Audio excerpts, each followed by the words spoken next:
Hello students, कैसे हैं आप सब लोग। तो आज हम पढ़ेंगे एक चैप्टर जिसका नाम है बैलेंस ऑफ पेमेंट। बेटा इस चैप्टर को ध्यान से समझना, क्योंकि आज के ही क्लास के अंदर, पहली क्लास के अंदर मैं इसे शुरू से लेकर एंड तक पूरा कराऊंगा। और एक वीडियो देखने के बाद इस बात की गारंटी है कि ऐसा कोई भी एमसीक्यू नहीं होगा जो आपसे क्लास ना बने। ये मेरी गारंटी है इस एक वीडियो देखने के बाद। तो ध्यान से समझना क्लास। मैं आपकी मैक्रो करा रहा हूं। मैक्रो का आज लास्ट चैप्टर है, टेस्ट अनाउंसमेंट भी होगा। होपफुली इसी संडे को आपका पूरा का पूरा मैक्रो इकोनॉमिक्स का 18 मार्क्स का टेस्ट होगा, जिसके अंदर 18 क्वेश्चंस आपसे पूछे जाएंगे। क्योंकि जो टर्म 1 है आपका, जो नवंबर दिसंबर में होने वाला है, उसमें भी 18 क्वेश्चन पूछे जाएंगे मैक्रो से, और 22 क्वेश्चन पूछा जाएगा इंडियन इकोनॉमी से। तो जैसे ही मैं मैक्रो खत्म करूंगा, फिर मैं आगे इंडियन इकोनॉमी की प्रिपरेशन करा के आपका पूरा सिलेबस 0 to end खत्म कर दूंगा। और टेस्ट रिवीजन क्वेश्चंस मैं बना रहा हूं, असर्शन रीजन हो, केस बेस्ड हो, हर तरीके के एमसीक्यू बनाए जा रहे हैं आपकी प्रिपरेशन के लिए। चलो ज्यादा बात नहीं करेंगे, आज की क्लास के अंदर बैलेंस ऑफ पेमेंट को A to Z पूरा का पूरा फिनिश करेंगे। ध्यान से देखना क्लास, विद इन 20-25 मिनट्स के अंदर ये कंप्लीट हो जाएगा आपका। और आप देखना कि कोई भी एमसीक्यू किसी भी बुक से बना लेना, चाहे क्लास मेरी वीडियो से, पूरा बन जाएगा। स्टार्ट करते हैं बैलेंस ऑफ पेमेंट। देखो, जब भी मैं आपको बात करता हूं बैलेंस ऑफ पेमेंट की, तो उससे पहले मुझे बात करना पड़ेगा बैलेंस ऑफ ट्रेड, यानी कि बीओटी, जिसका फॉर्मूला होता है एक्सपोर्ट माइनस इंपोर्ट। बेसिकली ये जो चैप्टर है ना आपका बैलेंस ऑफ पेमेंट, ये है कि हमारे इंडिया से पूरे वर्ल्ड में, रेस्ट ऑफ द वर्ल्ड कह लो, अब्रॉड कह लो, या फॉरेन कंट्रीज कह लो, उनसे कितना आ रहा है, कितना जा रहा है, करेंसीज का कितना लेना देना हो रहा है, मतलब कितना हम सेल कर रहे हैं उनको, या वो कितना हमारे यहाँ से परचेज कर रहे हैं। ये सारा का सारा डेटा बैलेंस ऑफ पेमेंट में रिकॉर्ड किया जाता है। बट बैलेंस ऑफ पेमेंट को पढ़ने से पहले मैं बात करूंगा बैलेंस ऑफ ट्रेड की। तो जो balance of trade, it is the difference between value of goods. ध्यान रखना, यहां पे ये जो अंडरलाइनिंग कर रहा हूं यही इंपॉर्टेंट है। Value of goods exported and value of goods imported. कितने रुपए का सामान हमने बाहर कंट्री को बेचा है और कितने रुपए का सामान हमने बाहर कंट्री से खरीदा है, इसी चीज का जो डिफरेंस होता है उसको हम लोग बोलते हैं बीओटी, यानी कि balance of trade. It is the difference between value of goods exported and the value of goods imported. लेकिन समस्या यही है कि बैलेंस ऑफ ट्रेड ना एक बहुत छोटा सा कॉन्सेप्ट है, कॉपी में लिखते चले जाना, नैरो कॉन्सेप्ट। और इसके अंदर सिर्फ हम लोग गुड्स के एक्सपोर्ट इंपोर्ट की ही बात करते हैं। गुड्स को हम लोग क्या कह सकते हैं, विजिबल्स कह सकते हैं, या कह सकते हैं टेंजिबल्स, विच कैन बी सीन, जिसे देखा जा सकता है और छुआ जा सकता है जब वो बॉर्डर को क्रॉस कर रहे होंगे। तो एक कंट्री पूरे वर्ल्ड से जितने रुपए का भी सामान बाहर से खरीदता है और बाहर बेचता है, वो सारा का सारा बैलेंस ऑफ ट्रेड में रिकॉर्ड होता है। लेकिन क्या हम लोग सिर्फ सामान भेजते हैं? नहीं, हम सेवाएं भी देते हैं, गिफ्ट डोनेशन चैरिटी भी, हम बिजनेस भी खरीदते हैं। लेकिन ये सब इसके अंदर रिकॉर्ड नहीं होगा। इसके अंदर सिर्फ क्या है, हमने बासमती राइस भेजा, हमने जो है क्रूड ऑयल खरीदा बाहर से, या फिर हमने क्लास एल्युमिनियम बॉक्साइट ये सब हमने भेजा उनको, हमने लकड़ियां उनको बेची, उनसे हम लोगों ने कुछ खरीदा, उनको बेचा। ये सारी चीजें जो सामान है, गुड्स है, उसके एक्सपोर्ट इंपोर्ट को रिकॉर्ड किया जाता है बैलेंस ऑफ ट्रेड में। तो ये एक कैसा कॉन्सेप्ट है बेटा? It is a narrow concept, ये बहुत छोटा कॉन्सेप्ट है। और even class it is the part of balance of payment. कैसे, मैं आगे समझाऊंगा। It is the part of balance of payment, ये बैलेंस ऑफ पेमेंट का एक हिस्सा है। अच्छा, अगर एक्स फॉर एक्सपोर्ट है, ध्यान रखना, X for export, M for import. अगर एक्सपोर्ट ज्यादा है इंपोर्ट से, तो हम इसे कहते हैं सरप्लस बैलेंस ऑफ ट्रेड। और अगर एक्सपोर्ट कम है, इंपोर्ट ज्यादा है, तो हम इसे कहते हैं डेफिशिट बैलेंस ऑफ ट्रेड। और अगर एक्सपोर्ट और इंपोर्ट दोनों बराबर है, तो हम इसे कहते हैं इक्विलिब्रियम बैलेंस ऑफ ट्रेड। सो बस आपको एक ही बात ध्यान रखना है कि ये बीओपी का एक छोटा सा हिस्सा है, और इसमें सिर्फ गुड्स का, फिजिकल आइटम का, फिजिकल आइटम कहो, गुड्स कहो, विजिबल आइटम कहो, टेंजिबल कहो, जिसे देखा जा सकता है, छुआ जा सकता है, जब वो बॉर्डर क्रॉस करे, वो सारा का सारा बैलेंस ऑफ ट्रेड में रिकॉर्ड करते हो। क्लियर है क्लास यहां तक, बैलेंस ऑफ ट्रेड? अब आते हैं बैलेंस ऑफ पेमेंट पे। ये क्या है?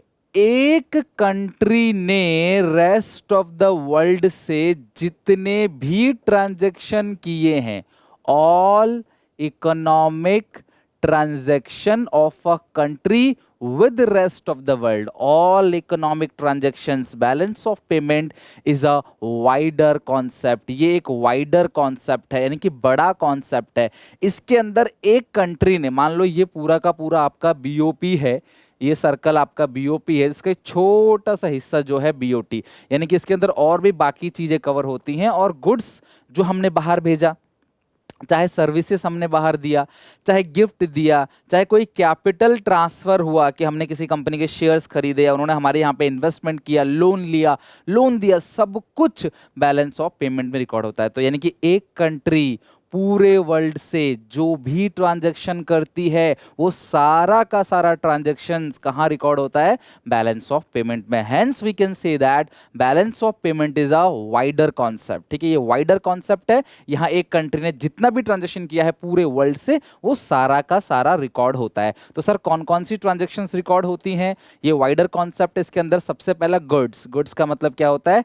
टेंजिबल्स. दूसरा क्या है क्लास? सर्विसेज, यानी कि इनटेंजिबल्स. सर्विसेज भी दो टाइप की सर्विसेज होती हैं. पता है कौन कौन सी? एक होती है फैक्टर सर्विसेज, जहां पे इंसान जा रहा है और काम कर रहा है, और एक होता है नॉन फैक्टर, जहां हम लोग अपने एसेट से कमा रहे हैं. एग्जाम्पल कि मैं किसी के यहाँ जा रहा हूँ और काम कर रहा हूँ, मेहनत मजदूरी कर रहा हूँ और मैं फिर पैसे कमा रहा हूँ, तो मैंने अपनी लेबर बेची उनको. This is called factor services. या फिर क्या है कि मेरे पास जो है वो एक तरीके से कोई बिल्डिंग है और मुझे वहाँ से रेंट मिल रहा है, या मेरे एक जहाज है और वो जहाज से शिप जो है, शिप वो जा रहा है अलग अलग कंट्री में, सामान छोड़ रहा है, सामान ला रहा है, मुझे उसका रेंट मिल रहा है. This is called non factor services. Insurance, banking, ये सब सर्विसेज जो है वो नॉन फैक्टर सर्विसेज है. ठीक है. इसके अलावा यूनिलैटरल ट्रांसफर्स. बेटा यूनिलैटरल ट्रांसफर्स का मतलब क्या है? गिफ्ट, डोनेशन, चैरिटी जो हमने लिया या हमने दिया वो भी बैलेंस ऑफ पेमेंट में रिकॉर्ड होता है. और इसके बाद कैपिटल ट्रांसफर्स, यानी कि लोन वगैरह या किसी कंपनी का इन्वेस्टमेंट है, हमने इन्वेस्टमेंट किया, इन्वेस्टमेंट हमारे यहाँ पे आया, ये सारा का सारा जो है रिकॉर्ड होता है बैलेंस ऑफ पेमेंट में. और मैं इस बात की आप सबको गारंटी देता हूं कि मैं आपको इस बैलेंस ऑफ पेमेंट के मल्टीपल चॉइस क्वेश्चन कराऊंगा. और यकीन मानना क्लास, इससे बाहर पेपर नहीं जा सकता. जितने भी एमसीक्यूज में बीओपी के कराऊंगा उसके अंदर ही आएगा, इस बात की भी मैं आपको भरोसा दिला रहा हूं. देखो, मैं जो चीज़ बोलता हूँ ना क्लास, उसके पीछे बहुत सारी रिसर्च होती है, ऐसे आंख बंद करके नहीं बोलता. अभी कंपार्टमेंट वालों का पेपर हुआ था बेटा, जो कराया था ना सेम वही आया इकोनॉमिक्स में.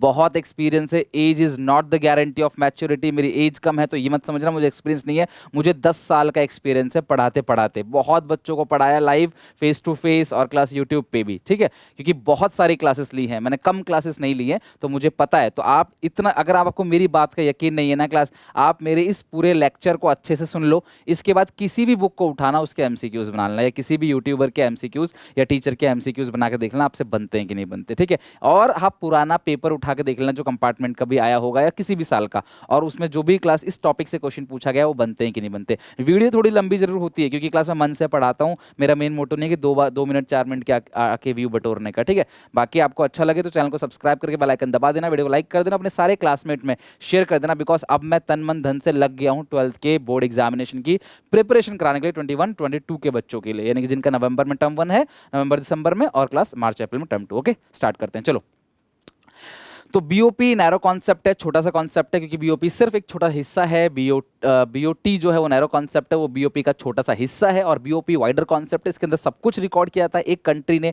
पूरे वर्ल्ड से जो भी ट्रांजेक्शन किया है वो सब बीओपी में रिकॉर्ड होता है, लेकिन सिर्फ और सिर्फ गुड्स जो है वो बीओटी के अंदर रिकॉर्ड होता है. अब बीओपी के ना 2 अकाउंट होते हैं, ध्यान रखना. बीओपी के 2 अकाउंट होते हैं, मतलब मैं ये बोलूं बीओपी के 2 accounts in BOP, 2 accounts in BOP, 2 accounts in BOP. देखो, पहले आपको याद करना पड़ता था लिख लिख के, अब आपको सिर्फ समझना है, कॉन्सेप्ट क्लियर करने हैं, क्योंकि एमसीक्यूज इससे पूछे जाएंगे, है ना. तो ये जो 2 कॉन्सेप्ट है, मतलब 2 अकाउंट्स इन बीओपी है, तो कौन कौन से अकाउंट है? सबसे पहला है करंट अकाउंट और दूसरा है कैपिटल अकाउंट. जैसे फंडामेंटल के अंदर था ना फिक्स्ड और फ्लक्चुएटिंग मेथड, वैसा ही. तो इन जो करंट अकाउंट है बीओपी का और कैपिटल अकाउंट, इनके अंदर क्या क्या चीजें रिकॉर्ड होती है वो आ सकता है पेपर में, कि बताओ कौन सा आइटम करंट अकाउंट का है, कौन सा आइटम कैपिटल अकाउंट का. ध्यान से लिख लो क्लास, ये चैलेंज है मेरा, आएगा पेपर में क्वेश्चन इसी से ही. कौन सा करंट अकाउंट का आइटम है, कौन सा कैपिटल अकाउंट का आइटम, आपको पहचानना है. ठीक है. डैश बता देगा, लिख देगा ऑप्शन करंट कैपिटल जो भी है. या फिर क्वेश्चन कैसे पूछेगा कि बताओ कि ये डेबिट आइटम है या क्रेडिट आइटम है. सर डेबिट आइटम क्या है, क्रेडिट आइटम क्या है, तो वो छोड़ो, पहले भी हम इसकी बात बात करते हैं कि बीओपी के कितने अकाउंट होते हैं? 2। बीओटी का एक पेज खत्म, अब सारी बात जो चलेगी वो बीओपी की चलेगी। कितने अकाउंट होते हैं बीओपी के? 2 अकाउंट होते हैं, करंट अकाउंट और कैपिटल अकाउंट। कौन कौन सी चीजें करंट अकाउंट में आती है, कौन कौन सी चीजें कैपिटल अकाउंट में आती है, हम कैसे पहचानेंगे? अगली स्लाइड में वही है। अब बात करते हैं डेबिट आइटम और क्रेडिट आइटम की। सर ये क्या होता है? देखो, जब करंट अकाउंट है, कैपिटल अकाउंट है, जब अकाउंट है तो left hand side debit side, right hand side credit side. तो कौन सी चीज डेबिट में लिखोगे, कौन सी चीज क्रेडिट में लिखोगे, यहाँ अकाउंट्स का रूल नहीं चलेगा। यहां ध्यान रखना, जब भी करेंसी आएगा, foreign currency, inflow of forex, forex का मतलब क्या होता है? Foreign exchange. तो जब भी तुम्हारे पास फॉरेन करेंसी आ रहा है, इमेजिन करो कि मैं सेल कर रहा हूं, एक्सपोर्ट कर रहा हूं, तो करेंसी आएगा। कोई मुझे गिफ्ट दे रहा है तो करेंसी आएगा। मैं किसी से लोन ले रहा हूं तो करेंसी आएगा। बाहर देश ने मेरे यहाँ इन्वेस्टमेंट किया तो करेंसी आएगा। टूरिस्ट हमारे यहाँ घूमने आ रहे हैं तो करेंसी आएगा। भैया जब भी फॉरेन करेंसी आएगा तो उसे बोलते हैं प्लस आइटम या क्रेडिट आइटम, और जब भी फॉरेन करेंसी जाएगा तो उसे बोलते हैं आउटफ्लो ऑफ फॉरेन एक्सचेंज, यानी कि आउटफ्लो ऑफ फॉरेक्स। तो ये आ जाएगा आपका माइनस आइटम में डेबिट। प्लस क्रेडिट करेंसी आ रहा है, माइनस डेबिट करेंसी जा रहा है। आई होप ये बात आप समझ गए। तो बीओपी के मैंने आपसे कहा कि 2 अकाउंट होते हैं, करंट अकाउंट इन बीओपी और कैपिटल अकाउंट इन बीओपी। तो आते हैं क्लास की कौन कौन सी चीजें बीओपी के करंट अकाउंट में रिकॉर्ड की जाती हैं और कौन कौन सी चीजें बीओपी के कैपिटल अकाउंट में रिकॉर्ड की जाती है। आप कैसे पहचानोगे? और रेडी रहना इसके एमसीक्यू के लिए भी। मैं इसके एमसीक्यू की वीडियो बहुत ही जल्दी लेके आऊंगा, विद इन 2 डेज के अंदर। और संडे को पूरा का पूरा मैक्रो का टेस्ट होने वाला है। और अगर आप सबको पूरा मैक्रो का रिवीजन चाहिए तो प्लीज मुझे कमेंट में बताना, मैं कंप्लीट मैक्रो का आपका रिवीजन कराऊंगा और देन टेस्ट लेंगे, ठीक है? आप मुझे कमेंट करके बताना। एटलीस्ट मुझे 100 स्टूडेंट्स के कमेंट चाहिए कि आप रिवीजन कराओ, तब आगे रिवीजन कराऊंगा। अदरवाइज आप अपने आप भी रिवीजन कर सकते हो। सारी की सारी मेरी वीडियोस ऑलरेडी पड़ी हुई हैं प्लेलिस्ट के अंदर। बट टेस्ट के लिए तैयार है ना? मान लेना कि इसी संडे को आपका टेस्ट है और बोर्ड एग्जामिनेशन है मैक्रो का, 18 नंबर, 20 मिनट्स खत्म करेंगे उसको, ठीक है? Components of current account in BOP. तो करंट अकाउंट के अंदर क्या क्या चीज आती है? सबसे पहला क्लास आता है करंट अकाउंट के अंदर गुड्स, दूसरा आता है करंट अकाउंट के अंदर सर्विसेज, तीसरा आता है करंट अकाउंट के अंदर यूनिलैटरल ट्रांसफर्स। ध्यान समझना, यानी कि यूनिलैटरल मतलब one sided payment in which no consideration has been received. Unilateral यानी कि एक तरफा, और बायलैटरल मतलब 2 तरफा। तो यहां पे कौन सा ट्रांसफर है बेटा? Unilateral transfer. तो कोई भी सामान आपने बाहर बेचा है तो वो प्लस आइटम है, क्योंकि बाहर अगर बेचेंगे तो पैसा आएगा। गुड्स तो जानते हो आप, tangible item, rice, wheat, machinery, ये सब टेंजिबल आइटम है। तो हमने बाहर बेचा, प्लस आइटम। लेकिन अगर हमने बाहर से खरीदा तो हम उनको डॉलर देंगे, उनको करेंसी देंगे, तो माइनस आइटम। कोई भी सर्विसेज, अगर हमने सर्विसेज लिया है, ठीक है, सर्विसेज हायर्ड, अगर हमने सर्विसेज लिया है, सर्विसेज फ्रॉम यानी कि आपने क्या किया? सर्विसेज लिया है बाहर से। तो अगर आप सर्विस बाहर से लोगे तो आप उनको पैसे दोगे ना, तो ये माइनस आइटम है, ठीक है? और सर्विसेज टू अब्रॉड, अगर आपने बाहर कंट्री को कोई भी सर्विसेज दी। सर हम लोग बाहर कंट्री को कौन सी सर्विसेज देते हैं? शिपिंग सर्विसेज, यहाँ से जहाज जाता है जब उनका माल लेके जाता है या लाता है, शिपिंग, इंश्योरेंस सर्विसेज हो गया, banking, consultancy, teaching, education, other educational services हो गया, आईटी सेक्टर की सर्विसेज हो गई, ठीक है? बहुत सारी सेवाएं हैं जो हम बाहर कंट्री को देते हैं, और हम डॉक्टर की सर्विसेज, एडवोकेट की सर्विसेज, या हम बाहर कंट्री से लेते हैं। तो अगर हम उनसे सर्विस लेंगे, अगर हम उनसे सर्विस लेंगे तो जाहिर सी बात है तो हमें उन्हें पैसे देना पड़ेगा। तो ये माइनस आइटम है। माइनस आइटम को डेबिट आइटम बोलते हैं। क्वेश्चन कैसा पूछेगा कि बताओ ये कौन सा आइटम है, डेबिट आइटम या क्रेडिट आइटम, और ये कौन से अकाउंट में आता है? तो पैसा आ रहा है तो क्रेडिट, जा रहा है तो डेबिट, और अगर इन 3 चीज से रिलेटेड है तो करंट अकाउंट। इनको छोड़कर और जो आएगा वो कैपिटल अकाउंट होगा, सिंपल। तो सर्विसेज जो हमने सर्विस बाहर वालों को दी है, हमने उनको कोई बैंकिंग सर्विसेज दी या कोई शिपिंग सर्विसेज हमने उनको दी, और हमने उनको किसी भी तरीके का सेवा दिया, तो वो क्लास सर्विसेज टू अब्रॉड हो गया। और उनसे लिया तो क्लास फ्रॉम, तो ये फ्रॉम माइनस, मतलब सीधी सी देख लेना, पैसा आ रहा है जा रहा है, ठीक है? गिफ्ट, डोनेशन, चैरिटी, रिसीव, अगर गिफ्ट, डोनेशन, चैरिटी मिला है तो भैया पैसा आ गया करेंसी में, प्लस आइटम। और टू अब्रॉड, आपने गिफ्ट, डोनेशन, चैरिटी बाहर वालों को दिया तो भैया गिफ्ट दोगे तो पैसा जाएगा, और क्लास गिफ्ट लोगे तो पैसा आएगा। फॉरेन करेंसी देखना है बस आपने। तो ये 3 आइटम जो है वो कंपोनेंट हैं करंट अकाउंट के, इनको आपने ध्यान से अच्छे से लर्न रखना है, ठीक है? अब आते हैं कैपिटल अकाउंट पे। तो कैपिटल अकाउंट के 3 कंपोनेंट है बेटा, भूलना मत, बहुत इंपॉर्टेंट है, क्योंकि गलती यहां से कर बैठते हो आप। सबसे पहला है फॉरेन इन्वेस्टमेंट। सबसे पहला क्या है? क्या? Foreign investment. तो इन्वेस्टमेंट बेसिकली दो तरह का होता है। पहला होता है एफडीआई, फॉरेन डायरेक्ट इन्वेस्टमेंट। जब बाहर कंट्री से कोई इंडिया में आकर इन्वेस्ट करता है तो उसको बोलते हैं फॉरेन डायरेक्ट इन्वेस्टमेंट, और इस इन्वेस्टमेंट पे कंट्रोल भी उसी का ही है।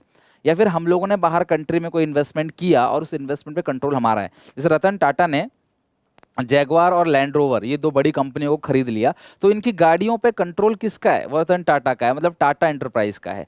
कहने का मेरा सेंस ये है कि जब आप कहीं इन्वेस्टमेंट करते हो और उस इन्वेस्टमेंट पे कंट्रोल भी आपका होता है तो उसको बोलते हैं हम एफडीआई, यानी कि फॉरेन डायरेक्ट इन्वेस्टमेंट।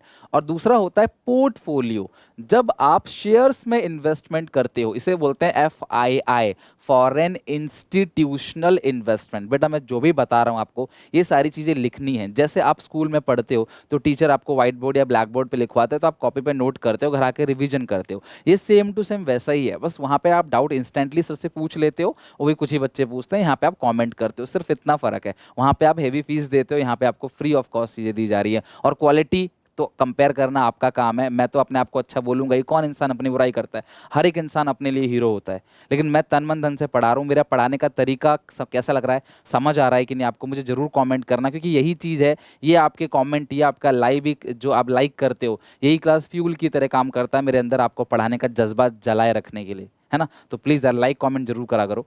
एफडीआई या पोर्टफोलियो इन्वेस्टमेंट।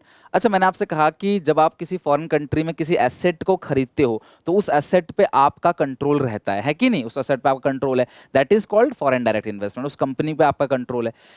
लेकिन अगर आपने किसी कंपनी के शेयर्स खरीदे, मान लो रतन टाटा ने उबर के शेयर खरीदे, तो भैया उबर के शेयर का प्राइस अप एंड डाउन होगा, इस पर रतन टाटा कुछ नहीं कर सकता, उनका कोई कंट्रोल नहीं है। तो इसलिए क्लास क्या बोलते हैं? Portfolio investment. कुल मिला के शेयर्स पे जो इन्वेस्टमेंट हो रही है वो पोर्टफोलियो है, और नॉर्मली किसी असेट कंपनी को खरीदा उस पर जो कंट्रोल है असेट पे, वो आपका एफडीआई है।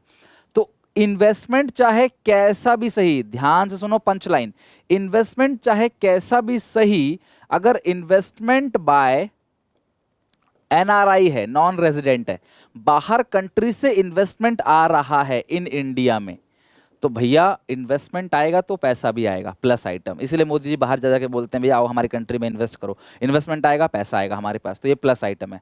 और investment by resident in abroad, residents in abroad, भैया हमारे लोग इंडिया से बाहर इन्वेस्ट कर रहे हैं तो भैया पैसा जाएगा, वो माइनस आइटम। कुल मिलाकर एक बात बोलूं, इन्वेस्टमेंट आएगा मतलब पैसा आएगा, प्लस इन्वेस्टमेंट जाएगा मतलब पैसा जाएगा, माइनस। प्लस का मतलब क्रेडिट क्रेडिट क्रेडिट, और माइनस का मतलब डेबिट। ये बात भी साथ साथ लिखते चले जाना। दूसरा क्या है? बोरोइंग्स। तो हम लोगों ने किससे? फॉरेन गवर्नमेंट से बोरोइंग ले लिया, या इंटरनेशनल मॉनेटरी फंड या वर्ल्ड बैंक, किसी से भी बोरोइंग लिया है तो लोन टेकन, एक तरीके से कह लो लोन टेकन जो है वो प्लस आइटम है क्योंकि करेंसी आएगी। और लोन एडवांस्ड, लोन आपने दे दिया है तो ये माइनस आइटम है, इससे करेंसी जाएगा। क्लियर है? तो एफ बी, जैसे फेसबुक पढ़ते हो ना, F B F B F B, वही एफ बी है। एफ से क्या है? फॉरेन इन्वेस्टमेंट, और बी से क्या है? बोरोइंग। अब जो टॉपिक बता रहा हूँ कोई टीचर नहीं समझाता अच्छे से इसको, क्योंकि क्लास खतरनाक टॉपिक है, ध्यान समझना, दिमाग में डाल दूंगा, मेरी गारंटी है। तीसरा क्या है बेटा इसके अंदर? पहला है फॉरेन इन्वेस्टमेंट, दूसरा है बोरोइंग्स, और तीसरा जो है वो है class foreign exchange reserve. Foreign exchange reserve. देखो आपको एक बात तो पता होगी ना क्लास आप सबको, कि जो करेंसी नोट होता है रुपया, भारत का जो 100 का नोट होता है, 1000 का नोट, 2000 सॉरी 500 का नोट और 2000 का नोट जो है, वो आपकी धरोहर नहीं है। मेरे पास 500 का नोट है तो वो मेरी प्रॉपर्टी नहीं है, सरकार का है। ये सिर्फ सरकार का राइट है कि मैं किसी सामान खरीद सकता हूँ, मैं इसे फाड़ नहीं सकता, इलीगल है। मैं नोट की बेइज्जती नहीं कर सकता, फाड़ नहीं सकता, ये गलत है। समझ रहे हो बात को? अब आप बोलोगे सर हम तो फाड़े हैं, कौन क्या कर लेगा? अरे भैया तो तुम मर्डर भी कर दोगे ना तो तुम्हें कोई दिखेगा नहीं, पता नहीं कर पाएगा, तुम फ्री घूमना। समझ रहे हो बात को? तो कहने का मतलब ये है कि जब तक वो साबित ना हो जाए ना तब तक क्लास कुछ नहीं है, बट ये चीज़ गलत है, ठीक है? और आप इस चीज़ को ध्यान रखो कि जो फॉरेन करेंसी है, जो फॉरेन करेंसी है, फॉरेन कंट्री की जो करेंसी है, वो हमारे यहाँ पे आता है तो उसको कस्टडी में कौन रखता है? RBI. RBI is the custodian. Banking chapter में पढ़ा के आया हूँ कि जो रिजर्व बैंक ऑफ इंडिया है वो कस्टोडियन है किसका? फॉरेन एक्सचेंज रिजर्व का। RBI is the custodian of foreign exchange reserve. Okay, तो अगर कोई भी withdrawal from foreign exchange reserve, ध्यान समझना, withdrawal from foreign exchange reserve, मैं अभी लिख लो, मैं आपको समझाता हूँ, ये प्लस आइटम है, addition to reserve minus item है। कैसे मैं समझाता हूँ, पहले तो आप इसे दिमाग में सेट करो। एडिशन टू रिजर्व, भाई कोई भी रिजर्व आपने विड्रॉ किया है तो प्लस आइटम है, और कोई भी क्लास रिजर्व में ऐड किया है तो वो माइनस आइटम। इसे लिखो एक बार, मैं समझाता हूँ कि ये क्या हो गया, ठीक है। और इसके साथ आपका करंट कैपिटल अकाउंट दोनों खत्म।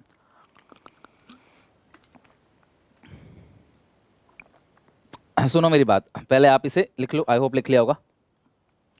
ये इंडिया है, ये इंडिया है। मैंने आपसे क्या कहा था, फॉरेन करेंसी आएगा तो प्लस, फॉरेन करेंसी जाएगा तो माइनस, यही बताया था ना। प्लस का मतलब क्रेडिट, माइनस का मतलब डेबिट। अब मैं थोड़ा सा समझ लेता हूं कि आरबीआई को मैं अलग रख दे रहा हूं, मैं इंडिया से बाहर रख रहा हूं। वैसे आरबीआई इंडिया के अंदर ही है, लेकिन आरबीआई ने अपनी कस्टडी के अंदर पैसा रख रखा है, ठीक है। तो अगर अगर आरबीआई के जो पास भंडार है फॉरेन करेंसी का, उसे आरबीआई देश में ले आए अपने भंडार से, मतलब मेरा गुल्लक है, मेरे गुल्लक से पैसा आ रहा है, मैंने गुल्लक से पैसा निकाल रहा हूं, तो फॉरेन करेंसी कुल मिला के आरआई से बोलते हैं प्लस आइटम। और मेरे पास सरप्लस पैसा हो गया, मैं गुल्लक में डाल रहा हूं, तो मतलब मैं सोचता हूं मेरे पास पैसा नहीं है भैया, मैंने डाल दिया गुल्लक में, है तो गुल्लक मेरा ही, बस मैंने डाल दिया, मैं अलग मान के चलता हूं कि गुल्लक अलग है, इमरजेंसी में मैं मांगूंगा, बट अभी मैं गुल्लक में डाल रहा हूं क्योंकि मेरे पास पैसा है। तो भैया वो चीज क्या होता है, माइनस आइटम। तो कभी भी कंट्री के अंदर मान लो फॉरेन बिल पे करने का पैसा नहीं है और आरबीआई से विड्रॉ किया जाता है फॉरेन करेंसी को, इसका मतलब देश के अंदर करेंसी आ गया प्लस आइटम, और हमारे पास सरप्लस पैसा बच गया जो कभी रेयर ही होता है, और हमने उसे आरबीआई के पास जमा कर दिया, वापस रिजर्व में डाल दिया, तो वो क्या हो गया आपका माइनस आइटम। आई होप आप समझ गए होंगे कि अगर विड्रॉ करते हैं मतलब गुल्लक से निकाल रहे हैं, पैसा आ रहा है, प्लस प्लस का मतलब क्रेडिट, ध्यान रखना, और माइनस का मतलब क्या है, डेबिट। तो ये थे पूरा का पूरा। एक बार क्विक रिवीजन ले लें फटाफट, जल्दी से आ जाओ, फटाफट जल्दी से आ जाओ। Balance of trade, it is the difference between the value of goods exported and the value of goods imported. Export minus import, export ज्यादा सरप्लस, इंपोर्ट ज्यादा डेफिसिट, दोनों बराबर इक्विलिब्रियम। सिर्फ और सिर्फ गुड्स का आता है, टेंजिबल आइटम का आता है। नैरो कॉन्सेप्ट है, बीओपी वाइडर कॉन्सेप्ट है, इसके अंदर सारी चीजें कवर होती है। दो अकाउंट है, current account, capital account. Plus मतलब पैसा आया क्रेडिट, माइनस मतलब पैसा गया डेबिट। करंट अकाउंट के तीन कंपोनेंट है, गुड्स, सर्विसेज और यूनिलैटरल ट्रांसफर्स। कैपिटल अकाउंट के भी तीन कंपोनेंट हैं, क्या क्या, FB foreign investment, borrowings and foreign exchange reserve. Clear है यहां तक, अच्छे से आपको लर्न हो गया, वेरी गुड, ओके। चलो बेटा, अनअकैडमी का एक फीचर है जिसमें आप अपने डाउट्स को पूछ सकते हो इंस्टेंट, और आपको वीडियो सॉल्यूशन मिल जाएगा। ये क्लास 6 से लेकर क्लास 12 तक के बच्चों के लिए। अगर आपको कोई भी डाउट है, मान लो मैथ्स में आपको किसी भी क्वेश्चन में डाउट है, तो आप अनअकैडमी ऐप डाउनलोड करो, डिस्क्रिप्शन बॉक्स में लिंक है, वहां पे आस्क का डाउट फीचर को ऑन कर लेना, मेरा कोड यूज कर देना SPA10। जब आप इसको यूज करोगे तो मेरा कोड जरूर यूज करना, SPA10 फ्री अनलॉक करने के लिए। बेटे 5 सितंबर तक ही वैलिड है, जहां पे 7 दिन के लिए फ्री आपको मिलेगा प्लस सब्सक्रिप्शन। अगर आप सिर्फ 5 डाउट्स पूछते हो, तो डाउट्स आपको कैसे पूछने हैं तो मैं बता दूं आपको, डिस्क्रिप्शन में जाओ, अनअकैडमी का ऐप आप डाउनलोड करो, वहां पे जैसे ही क्लास आप ओपन करोगे, आपको मिल जाएगा आस्क का डाउट फीचर। और ये जो आस्क का डाउट फीचर है, ये आस्क का डाउट फीचर आप ऑन करने के लिए यहां पे आप आस्क का डाउट पे क्लिक करोगे, फिर नीचे मेरा कोड जरूर यूज करना, दैट इज SPA10। जैसे कोड आप यूज करोगे, फ्री आपका अनलॉक हो जाएगा। उसके बाद आपसे सब्जेक्ट पूछा जाएगा, गैलरी से भी ले सकते हो अपने क्लास इमेज को, या पिक्चर क्रॉप करके डाल देना, तुरंत ही आपको वीडियो सॉल्यूशन मिल जाएगा। जाओ फटाफट SPA10 कोड अप्लाई करो और ऐप डाउनलोड करो। टाइप्स ऑफ बीओपी, अगर मैं बीओपी के टाइप्स की बात करूं तो बीओपी यहां पे 3 डिफरेंट टाइप्स है बीओपी के। कौन कौन से टाइप्स हैं क्लास बीओपी के? बैलेंस ऑफ पेमेंट के 3 टाइप हैं। सबसे पहला होता है सरप्लस बीओपी। सरप्लस का मतलब जहां एक्सपोर्ट ज्यादा है इंपोर्ट से। दूसरा है डेफिसिट बीओपी, जहां पे कौन ज्यादा है बेटा? डेफिसिट बीओपी में भैया सीधी सी बात है, डेफिसिट बीओपी के अंदर कौन ज्यादा है? इंपोर्ट ज्यादा है। और लास्ट क्या है? इक्विलिब्रियम बीओपी, जहां पे एक्सपोर्ट इंपोर्ट दोनों बराबर होते हैं। जैसे मैंने आपसे कहा था कि जो बैलेंस ऑफ ट्रेड है वो सरप्लस, डेफिसिट और इक्विलिब्रियम ऐसा होता है, लेकिन जो बैलेंस ऑफ पेमेंट है ना, वो हमेशा बराबर रहेगा, वो हमेशा इक्विलिब्रियम रहेगा। ध्यान से समझना क्लास, यहां पे आपको जो बताने जा रहा हूं 10 मिनट और सुन लो ध्यान से, देन खत्म करते हैं इस पूरे के पूरे चैप्टर को। एक ही वीडियो के अंदर 0 to 10 खत्म कर देंगे, और MCQ बना लेना आपकी मर्जी कोई भी, बस ध्यान रखना कौन सी चीज कौन से अकाउंट में आती है। अगर मैं रिलेटिव को दे रहा हूं, कोई पैसा दे रहा हूं, मेरे रिलेटिव अब्रॉड रहते हैं, तो बताओ कौन से अकाउंट में आएगा? मेरे रिलेटिव बाहर रहते हैं, मैं पैसा दे रहा हूं उनको, तो फॉरेन करेंसी जा रहा है माइनस आइटम यानी कि डेबिट आइटम। और रिलेटिव जो है वो करंट अकाउंट में आएगा, क्योंकि ये यूनिलैटरल ट्रांसफर है, मैं अपने रिलेटिव को पैसा भेज रहा हूँ, वो बाहर रहते हैं, तो ये यूनिलैटरल ट्रांसफर है, या उनसे पैसा आ रहा है तो यूनिलैटरल ट्रांसफर है। गिफ्ट, डोनेशन, चैरिटी, ये सब आपका यूनिलैटरल ट्रांसफर है, ओके। हाँ, तो इक्विलिब्रियम मतलब कि जहां पे एक्सपोर्ट इंपोर्ट दोनों बराबर है। अब मेरी बात को ध्यान समझना, जो मैं आपको समझाने जा रहा हूं, ठीक है, चेक करो क्लास, सुनो। मान लो ये रहा बीओपी का अकाउंट, सब लोग ध्यान समझना, ये रहा बीओपी का अकाउंट। मैं मानता हूं कि ये करंट और कैपिटल अकाउंट दोनों है, ठीक है। तो भैया ये डेबिट आइटम है, यानी कि माइनस आइटम, और एक क्रेडिट आइटम है यानी कि प्लस आइटम। अब जो बता रहा हूँ ध्यान सुनना बस अच्छे से ना, क्योंकि अभी खत्म नहीं हुआ चैप्टर, बस एक लास्ट टॉपिक है, यहाँ से क्वेश्चन पूछ सकता है। तो पैसा कैसे कैसे आएगा, मान लो मैंने क्या किया, कुछ एक्सपोर्ट किया है, कुछ एक्सपोर्ट किया है, यहाँ से 100 आ गया, और कुछ गिफ्ट आपने रिसीव किया है, गिफ्ट वहाँ से मान लो 20 आ गया, और बाई मान लो कि और कैसे पैसा आएगा, एफडीआई, फॉरेन डायरेक्ट इन्वेस्टमेंट, बाहर से इन्वेस्टमेंट आया, वहाँ से पैसा आ गया, और मान लो लोन ले लिया मैंने, कोई बोरोइंग कर लिया मान लो 30। तो ये सारा मेरे पास ऐसा करने से पैसा है। साल भर में, साल भर में प्रॉफिट कमाने के लिए जो भी आप काम करते हो, जो भी आप ट्रांजैक्शन करते हो, वो सारा का सारा कहा जाता है ऑटोनोमस ट्रांजैक्शन। ध्यान सुनना, साल भर में मुनाफा कमाने के लिए जो भी इंडिपेंडेंट ट्रांजैक्शन किया गया है, that is called autonomous transaction. ठीक है, कुछ और भी हमने ट्रांजैक्शन किया होगा, लाइक इंपोर्ट किया होगा मान लो 50 का, और हमने क्या किया है क्लास, लोन्स, लोन ले लिए मान लो वो भी 50 के। ठीक है, लोन जो है हमने, सॉरी यहाँ पे हमने लोन लिया था, यहाँ पे लोन दिया है, लोन टू, ठीक है, और लोन फ्रॉम, बाहर से पैसा आया। ठीक है, तो साल भर में जो भी ट्रांजैक्शन आपने किया है प्रॉफिट मोटिव के लिए, उसको बोलते हैं ऑटोनोमस ट्रांजैक्शन। लेकिन मैंने आपसे क्या कहा कि जो बीओपी है वो हमेशा बराबर रहना चाहिए। जो बैलेंस ऑफ पेमेंट है बेटा, वो हमेशा और हमेशा क्या रहना चाहिए, बराबर रहना चाहिए। 100, 200 और 300, ये कितना हो गया बेटा, 300। तो इधर भी कितना लिख दो आप, 300। तो $300 हमारे पास आया है, बिलियन डॉलर मान लो या मिलियन डॉलर, $300 मिलियन हमारे पास आया है, और $100 मिलियन हमारे पास चला गया है। तो ये जो $200 मिलियन का सरप्लस है, ध्यान से समझना, ये जो $200 मिलियन का सरप्लस हमारे पास आ गया है, हम इस पैसे से क्या क्या कर सकते हैं। तो हम इस पैसे से जो कर सकते हैं वो हम इन्वेस्ट कर सकते हैं, पहली बात। दूसरी बात, हम लोन्स वगैरह जो आ गया है तो हम लोन्स उनको दे सकते हैं, ठीक है। या तीसरी बात, हम इसे फॉरेन एक्सचेंज रिजर्व में ऐड कर देते हैं। आप सब मुझे बता दो बेटा कि ये तीनों किस अकाउंट की चीज है। ये तीनों कैपिटल नेचर का ट्रांजैक्शन है। यानी कि जो बैलेंस ऑफ पेमेंट में साल भर ट्रांजैक्शन आपने किया है वो मुनाफा कमाने के लिए किया है, वो ये साल भर के ट्रांजैक्शंस हैं। लेकिन बीओपी अगर बराबर नहीं है तो बैलेंस ऑफ पेमेंट को बराबर करने के लिए जो ट्रांजैक्शन हम करते हैं उस ट्रांजैक्शन को कहा जाता है एक्कोमोडेटिंग ट्रांजैक्शन। क्या कहते हैं, एक्कोमोडेटिंग ट्रांजैक्शन। तो आपको क्वेश्चन क्या पूछेगा, कौन सा ऐसा ट्रांजैक्शन है जो बैलेंस ऑफ पेमेंट को बराबर करने के लिए किया जाता है, तो टिक करना एक्कोमोडेटिंग में। और कौन सा ट्रांजैक्शन है जो साल भर किया जाता है मुनाफा कमाने के लिए, वो ऑटोनोमस ट्रांजैक्शन है। पहली बात आपके दिमाग में सेट हो गई। लाइक कर दो फटाफट अगर आपको मजा आ रहा है पढ़ने में तो, ठीक है। अब सुनना आगे। तो ये जो एकोमोडेटिंग ट्रांजैक्शन है ये सिर्फ और सिर्फ कैपिटल नेचर का ही होगा। यानी आप इस पैसे से ना ही कोई गिफ्ट डोनेशन चैरिटी दे सकते हो, ना ही कोई एक्सपोर्ट इंपोर्ट ऑफ गुड्स कर सकते हो, और ना ही सर्विसेज। ये बैलेंस चाहे इधर आए चाहे इधर आए कहलाएगा एकोमोडेटिंग ट्रांजैक्शन ही। और क्लास इस पैसे का यूज इन तीनों जगह पे ही यूज किया जाएगा, इसकी जगह कहीं आप इस पैसे का यूज नहीं कर सकते। तो मैम आपको इसके डिफरेंस लिखवा रहा हूं, इसके डिफरेंस से क्वेश्चन पूछा जा सकता है। एक बात और ध्यान रखना, एक बात और सब लोग ध्यान रखना, सरप्लस बीओपी का मतलब क्या है कि कौन से क्लास एक्सपोर्ट ज्यादा है किससे, इंपोर्ट से। लेकिन ये एक्सपोर्ट कौन से एक्सपोर्ट है, एमसीक्यू पूछा जा सकता है। ऑटोनोमस एक्सपोर्ट जो है वो ज्यादा है किससे, ऑटोनोमस इंपोर्ट से। यानी कि ऑटोनोमस रिसीट जो है वो ज्यादा है किससे, ऑटोनोमस पेमेंट से। और जो डेफिसिट बीओपी है, लिखते रहना, डेफिसिट बीओपी जो है, और अगर आपको लगता है सर आप हटा देते हो हम लिख नहीं पाते, तो यार वीडियो पॉज करके लिख सकते हो ना, आप इतना दिमाग तो लगा लो।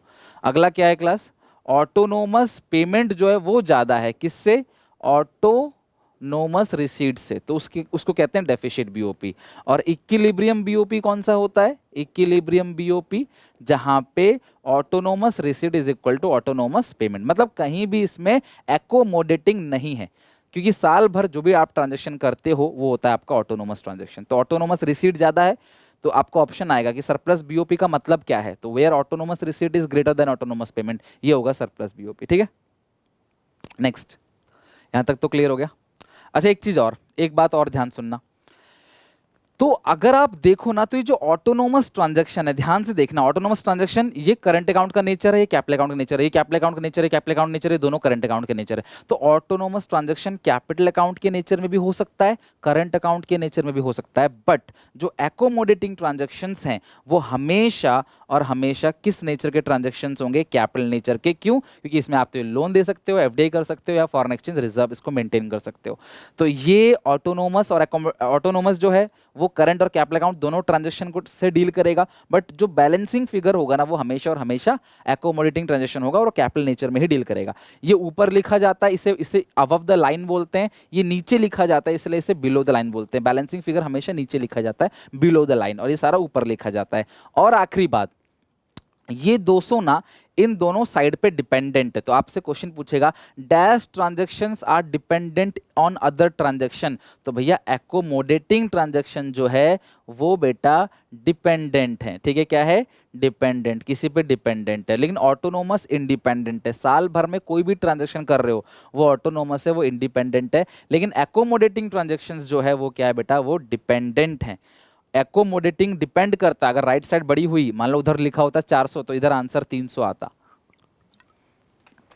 लेकिन साल भर में जो भी ट्रांजैक्शन किया ना मैंने, ये इसमें मेरा कोई मोटो प्रॉफिट कमाने का नहीं था, लेकिन ये जो ट्रांजैक्शन था ये क्लास क्या आपका डिपेंडेंट इन नेचर है। ओके, ये डिपेंडेंट है और ये इंडिपेंडेंट है। तो फटाफट एक डिफरेंस देख लो, इसके साथ हम चैप्टर को फिनिश करेंगे। मुझे बड़ा हर एक बच्चे से कमेंट चाहिए कि उसे मेरा ये जो आज की क्लास है उसे कितना अच्छा समझ आया, जरूर मुझे बताना। मैंने पूरी जी जान झोंक दी क्लासेस में ताकि आपको ये पूरा चैप्टर अच्छे से क्लियर हो जाए, कोई भी क्वेश्चन ना छूटे। तो फटाफट देखते हैं क्या है।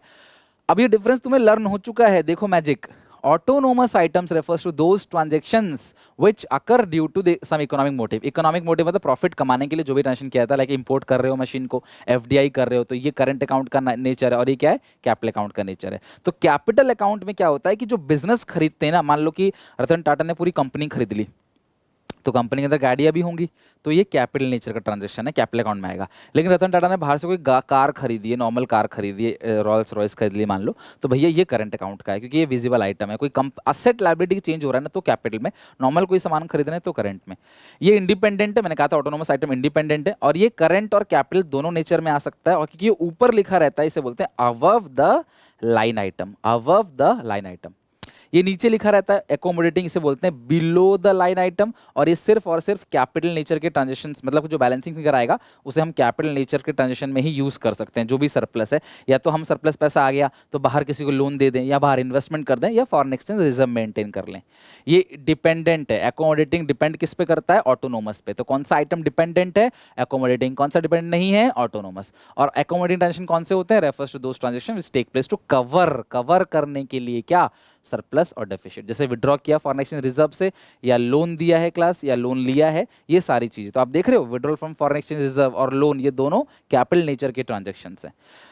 तो फाइनली ये चैप्टर मेरी तरफ से तो कंप्लीट हो गया है। आई होप कि आपको मजा आया होगा चैप्टर पढ़ने में। कमेंट करके मुझे बताना कि आपको कैसा लगा। कोई पार्ट नहीं समझ आया तो भी बता देना, मैं अगले किसी वीडियो में डिस्कस कर लूंगा। तब तक के लिए take care, bye bye, God bless you. मिलते हैं नेक्स्ट वीडियो में। प्लीज यार इस वीडियो को फैला दो अपने क्लास के एक बच्चों को, व्हाट्सएप पे, इंस्टाग्राम पे, हर जगह, कि भाई एक चैप्टर बीओपी का देख लो। अगर इस टीचर का अच्छा लगे तो चैनल को सब्सक्राइब करके बेल आइकन दबा दो। फ्री ऑफ कॉस्ट मैं आपको सारा पढ़ाऊंगा, चाहे अकाउंट हो, चाहे इको हो, चाहे BST, MCQ, case study, revision, practice paper, guess paper, previous year paper, सब कुछ कराऊंगा। एमसीक्यू, प्रीवियस पेपर में सिर्फ एमसीक्यू 1 1 मार्क वाले। Okay, take care, bye bye, मिलते हैं नेक्स्ट वीडियो में।